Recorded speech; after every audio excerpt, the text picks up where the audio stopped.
My name is Alex, and I'm a chess improvement addict. But if you're watching this, then you are too. So welcome to episode 1 of Alex's Chess Therapy. Today, we're going to define my boundaries in my training. Number 1, let's talk about goals.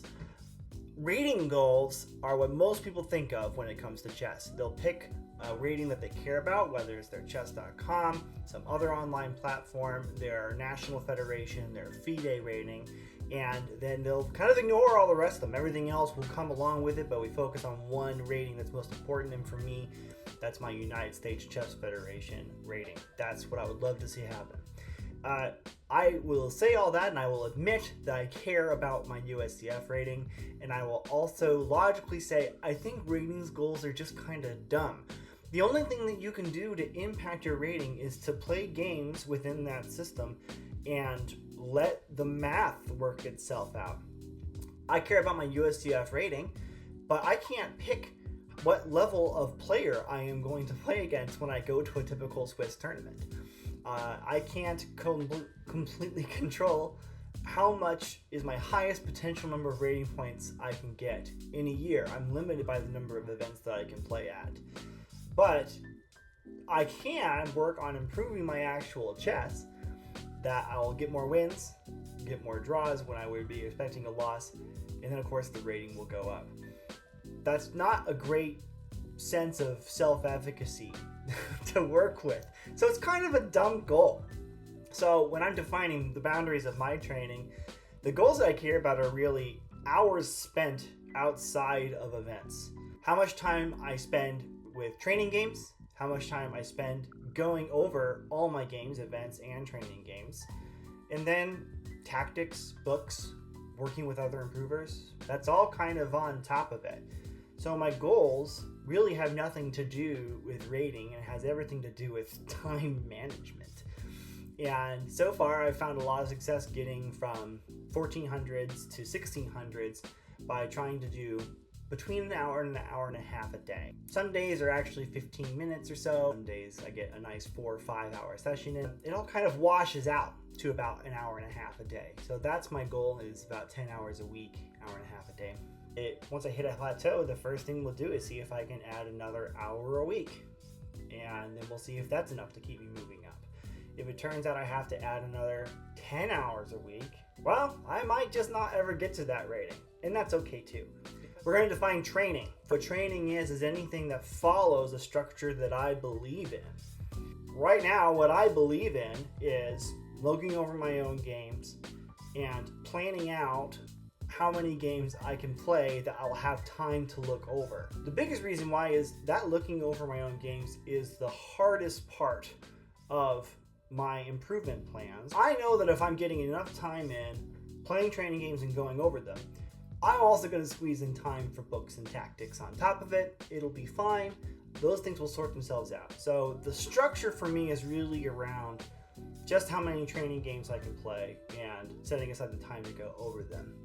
One of the things that I'm going to work on this year is adding more rapid time control games, and in particular using them to add lines into my opening file.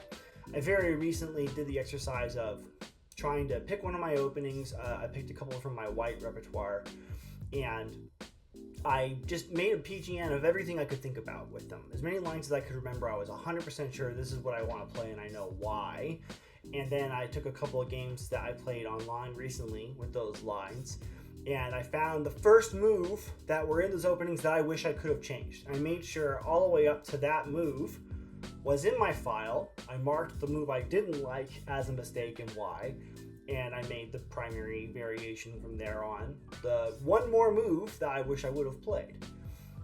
And if I can keep on increasing those files one more move at a time, that's going to be a lot of improvement. And that's a real training with opening, and that's what I'm hoping to get out of rapid games this year. And that's a structure. And that is enough to get out of a 10-minute game. I don't need to have a deep annotation session over a game I only played for 10 minutes. Next, let's define what improvement actually is. To me, improvement is being willing and consistently facing your own failures so that you'll fail that way less often in the future. And this is why looking over your own games is so hard. There is no denying that you already played this, and if you made a mistake, you already did that mistake, and you can't go back and change it. And it's kind of eating at me sometimes that I can play a game, think I'm doing the right move in the game, then notice it goes south, and then I still have to figure out how to codify. Why is it that I thought this was going to work, and now I see it doesn't, but I clearly believed in it at least once? I need to have some reps believing in the other way a few times, and going over your games is the chance to do that. It's such a struggle. It really kind of stinks to look at yourself with a critical eye.